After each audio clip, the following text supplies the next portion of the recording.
everybody, welcome to the channel. Today I have decided to come on a run on the moors in between Worsthorne and Hardcastle Crags. It's where the marathon that I'll be taking part in next year is starts and finishes, more or less. I'm not doing the full route obviously because that'd be too long. I've used one of the hills to walk up as a bit of a warm-up, so we're going to start running now in this direction.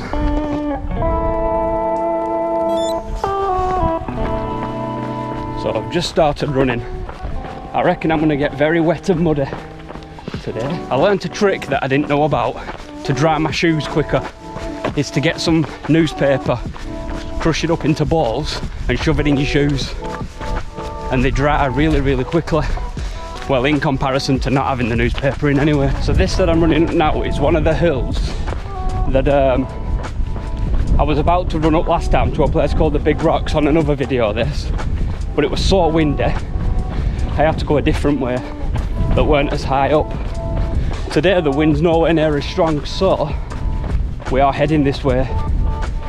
It's in the general direction of Ebden Bridge, I think, but obviously we're not going to quite make it that far. As you can see, I have a backpack on today. It's just a cheap Caramore one. I did buy the bladder for it, but it were a bit heavy and sloshing around, so I decided, since it's only going to be hopefully 15 kilometres, what I'm going to do is just shove a bottle of water in there instead. My legs are already feeling pretty tired and I'm only 1.5 kilometres in. Already feels like I'm not going to be able to finish it, but if I start thinking like that I won't get anywhere near it, so I have to think positive. This will be the second time I've run this far. I run 15 kilometres once, then the half a marathon. So let's see how it goes.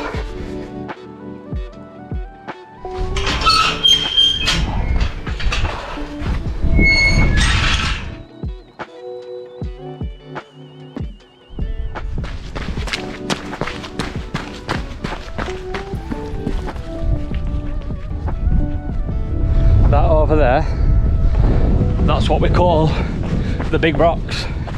It's a run we do with the club sometimes.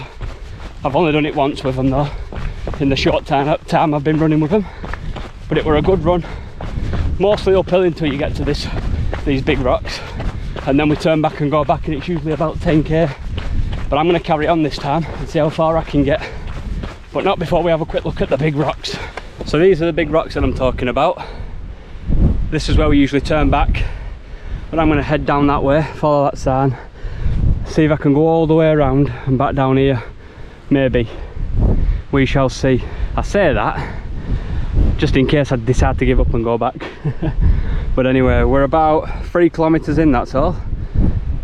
You can't really beat running with these scenes, can you? Look at that. Amazing. Oh, I fell over. Alright, let's crack on.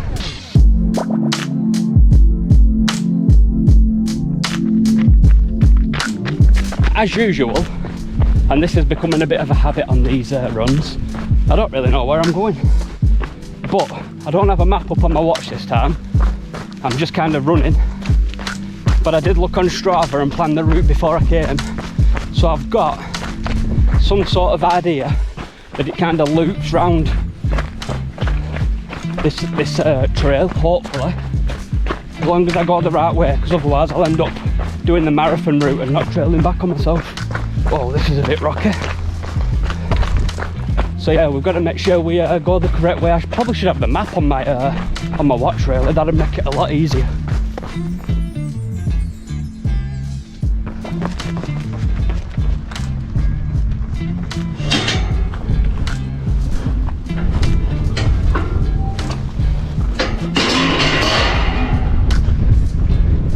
I don't know if you'll be able to hear this on the camera, but I can hear some.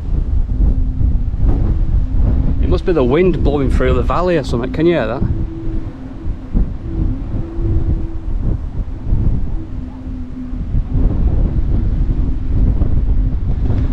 Anyway, I've just stopped my watch right quick because I'm just going to look at my phone and make sure I'm going the right way, because we are, as you can see, about to hit a country lane.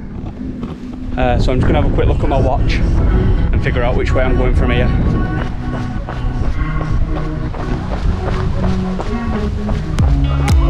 Well, that little lamb. So it's just starting to rain. So it looks like I'm going to get very wet, but this is a very, very nice route if I'm going the right way. And if I am, I think I'll probably do this route again at some point. I can imagine this being absolutely beautiful in summer. These straps are annoying. Oh, get fastened. Blowing about in wind like that. Alright, about 8 kilometres in, halfway there. Oh, let's crack on. I'll tell you what's extremely annoying, very, very annoying. When you stop to get a drink, you stop your watch and then forget to start it again when you start running. It's bloody annoying. I only realised because it went into, well, it beeped to say it were going into standby mode. Let me know in the comments what you think about stopping your watch when you stop for stuff. Like stopping for a drink or stopping for traffic or whatever. Would you consider it cheating, stopping your watch? Or does it depend on how long you're stopping for? Because for me, if I'm just stopping for a quick drink, I just stop it and then start it again when I set off. But I don't really stop it for like a long rest, if that makes sense. Anyway, what do you reckon? Let me know in the comments. Is it cheating or is it not?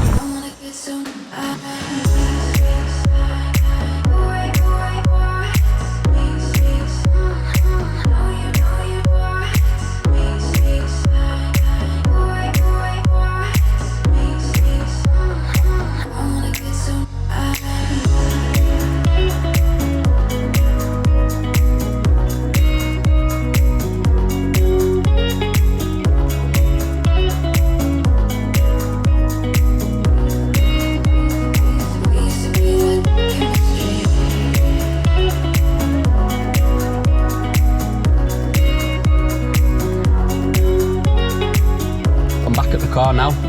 It's still raining. It did ease off a bit while I was running. It's just started again once I got back to the car while I was doing a couple of stretches. So I've had a bit of water, a flapjack, well, half of a flapjack, half of a flapjack. I'm gonna go home now, do some stretching, have a bath, and then I'm gonna eat a lot of tuna pasta because I'm starving. But just so you know, it took me 1 hour and 46 minutes, which I weren't aiming for time anyway, really. But I did 16 kilometres, which is the furthest I've run when not in a race. So the furthest I've run was the Great North Run, which is half a marathon. Before that, just running for like training purposes or just out running for fun, was about 15 kilometres that I did once. So 16 is the most I've done when not training. So I'm quite happy with that. I set out to do 16, did 16. It was a fun run, a lot of nice views. I did fall over a couple of times, which is unusual for me, but there you go. Anyway, I'm gonna go home and have a bath because I am filthy, I am wet, and I probably stink. So thank you for watching the video, hope you enjoyed it, and I will see you guys in the next one.